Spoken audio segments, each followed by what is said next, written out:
Welcome back students. मैं शिखा चौधरी आज फिर लाई हूँ अपना कॉमर्स ट्यूटोरियल। आज हम पढ़ेंगे about causes of business risk. आइए इसके बारे में पढ़ते हैं। First, natural causes. Natural causes क्या होता है? नेम से ही हमें पता चलता है कि नेचुरल कॉजेस नेचुरल क्लाइमेटीज की वजह से अराइज होता है, like flood, heavy rainfall. Heavy rainfall की वजह से जो लाइट कट होता है, लाइटनिंग की वजह से आपका अर्थक्वेक, ये सब हमारे नेचुरल कॉजेस है, नेचुरल क्लाइमेटीज है, जो कि हमें बिजनेस के प्रोडक्शन में क्या करते हैं, बाधा लाते हैं। ओके, अगर फ्लड आ गया तो हम फ्लड आने से क्या होगा कि फ्लड आ रहा है, हम लोग काम करते रहेंगे नहीं, उससे क्या होता है, हैवी लॉस हो जाता है, वो तो सब कुछ बहा के ले जाएगा ना। तो नेचुरल क्लाइमेटीज से जो रिस्क आता है उस पर किसी का भी जोर नहीं है, कोई जोर किसी का भी नहीं है। हमारा क्या नेचर पे कोई जोर है? नहीं है। ठीक है, तो natural causes arises due to natural calamities like such as flood, earthquake, lightning, heavy rainfall, tsunami और भी बहुत सारे हैं। ओके, ह्यूमन कॉजेस क्या होता है? ह्यूमन कॉजेस कैसे अराइज होते हैं? ह्यूमन कॉजेस का सबसे मेन रीजन क्या होता है? लापरवाही की वजह से ह्यूमन कॉजेस होते हैं जो कि बिजनेस रिस्क को राइज करते हैं। ओके, डिसऑनेस्टी क्या? अब अगर हमारा जो गोल है, ठीक है, हम किसी कंपनी में काम कर रहे हैं, ठीक है, लेकिन हम क्या कर रहे हैं, उसका सारा इंफॉर्मेशन दूसरे कंपनी को प्रोवाइड कर रहे हैं कि उसका मेथड क्या है, उसका प्लानिंग क्या है, वो क्या करना चाह रहा है। तो सारे दूसरा जो कंपनी है उसको तो उसका सब कुछ पता चल रहा है ना, राइट, उसके जो कॉम्पिटिटर्स है। तो ये सब डिसऑनेस्टी होगी जो कि हमारे बिजनेस को हैम्पर करेगा, right. Negligence of employees, carelessness of employees के केयरलेसनेस के कारण शॉर्ट सर्किट हो गया, बहुत बार सुने हैं, ठीक है। एम्प्लॉयज के केयरलेसनेस के कारण शॉर्ट सर्किट हो गया। रॉ मटेरियल्स बेफालतू में वेस्ट हो रहा है, जितना लगना चाहिए उससे ज़्यादा बेफालतू में वेस्ट कर रहे हैं लापरवाही की वजह से, राइट।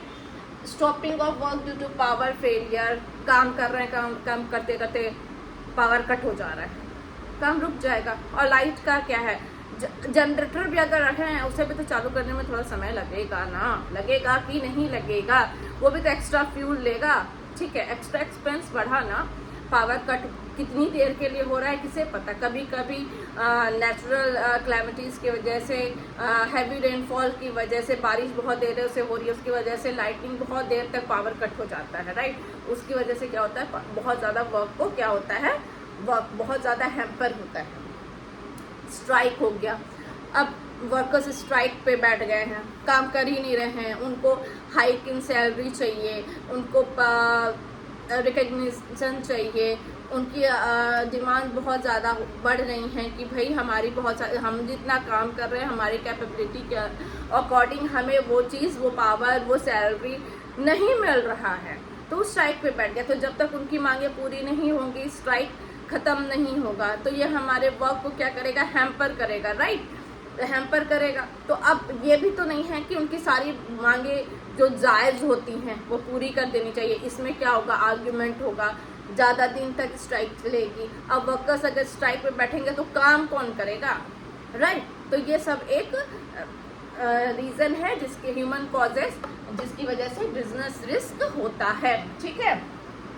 इकोनॉमिक कॉजेस क्या होता है? Due to fluctuation in market, ठीक है। इकोनॉमिक कॉजेस कैसे राइज होता है? Due to fluctuation in market, like change in demand. For example, tea का डिमांड था, सब्स्टिट्यूट कॉफ़ी पे शिफ्ट हो गया, टी का क्या हो गया, डिमांड कम हो गया। प्राइस अगर हम लोग बढ़ा देते हैं, अगर सपोज रॉ मटेरियल्स का रेट बढ़ गया, ठीक है, जिसके कारण हम लोगों को क्या हो गया, रॉ मटेरियल्स के रेट बढ़ने के कारण हम लोग का प्रोडक्शन में भी क्या होगा, एक्सपेंस ऑब्वियसली ज़्यादा होगा, क्योंकि रॉ मटेरियल जो हम लोग परचेज कर रहे हैं उसमें पैसे ज़्यादा लग रहे हैं। तो वो हम लोग को बैलेंस करने के लिए अपना प्रोडक्ट का प्राइस बढ़ाना पड़ेगा। अगर हमें अपना प्रोडक्ट का प्राइस बढ़ाना पड़ेगा तो हो सकता है जो कंज्यूमर है वो क्या करेंगे, शिफ्ट कर जाएंगे, अपना डिमांड सब्स्टिट्यूट गुड्स पे शिफ्ट कर लेंगे। ओके, कंपटीशन मार्केट में बहुत ज़्यादा बढ़ गया है, ठीक है। तो लोग कंपेयर करते हैं किसका प्रोडक्ट किससे ज़्यादा बेटर है, जिसके कारण क्या होता है कंपटीशन के कारण जो हर नया बिजनेस कोई नया प्रोडक्ट लॉन्च कर रहा है उसका जो होता है बढ़ने का बहुत ही कम चांस रहता है, वो या फिर बढ़ने में बहुत समय लग जाता है। Okay, technology change in technology development बहुत ज़्यादा हो रहा है, जिसके कारण भी बिजनेस में क्या होता है थोड़ा रिस्की हो जाता है, क्योंकि सपोज कीजिए कि कुछ लोग अभी भी पुराने टेक्नोलॉजी से सामान बना रहे हैं, तो उसमें क्या प्रोडक्शन कर रहे हैं, उसमें ज़्यादा टाइम टेकिंग है, ज़्यादा मनी लगता है, और जो नया टेक्नोलॉजी है वो फास्टेस्ट भी है, पैसे भी बचाता है, रॉ मटेरियल्स बचाता है, ठीक है, तो वो ज़्यादा इजी भी हो जाता है। और टेक्नोलॉजी जैसे जैसे अपलिफ्ट होता है टेक्नोलॉजी का भी रेट उतना हाई होता है, जिसके कारण क्या होता है हमारे बिजनेस को नुकसान होता है। ठीक है, फिर आपका अदर कॉजेज में क्या क्या आ जाएगा, लाइक गवर्नमेंट का इंटरफेरेंस, बहुत ज़्यादा लॉ, बहुत ज़्यादा लीगल रेस्ट्रिक्शंस, जिसके कारण बिजनेस बहुत ज़्यादा हैम्पर होता है, बहुत ज़्यादा टैक्स डिडक्शन, बहुत ज़्यादा इंटरफेरेंस काम में, ठीक है, बहुत ज़्यादा चेकिंग, ये सब अब कोई भी मान लीजिए फूड प्रोडक्ट बना रहा है तो उसमें गवर्नमेंट का बहुत ज़्यादा वो रहता है कि पहले उसको बहुत चेक करने पे जाता है कि उसकी क्वालिटी सही है कि नहीं, इससे किसी को नुकसान होगा कि नहीं, पैकेजिंग सही है कि नहीं, सब कुछ से वो सेफ है कि नहीं, ठीक है, तो इसमें थोड़ा टाइम लग जाता है। मैकेनिकल फेलियर, कभी कभी काम करते करते क्या होता है मान लीजिए टेक्नोलॉजी फेलियर हो गया तो उसके कारण से भी काम क्या हो जाता है रुक जाता है, कभी पावर कट हो गया जिसके कारण से काम, ये सब अदर कॉजेज हैं जो अनवांटेड हैं, जिनके कारण कि बिजनेस में क्या होता है बाधाएं आती है, हिंड्रेंस आती हैं। ठीक है, तो रिव्यू करते हैं कॉजेज ऑफ बिजनेस रिस्क क्या है। 4 कॉजेज है, natural causes, human causes, economic causes and other causes. Natural causes क्यों होता है, due to natural calamities natural causes arise होता है, like flood, earthquake, heavy rainfall. Okay, human causes क्यों होता है,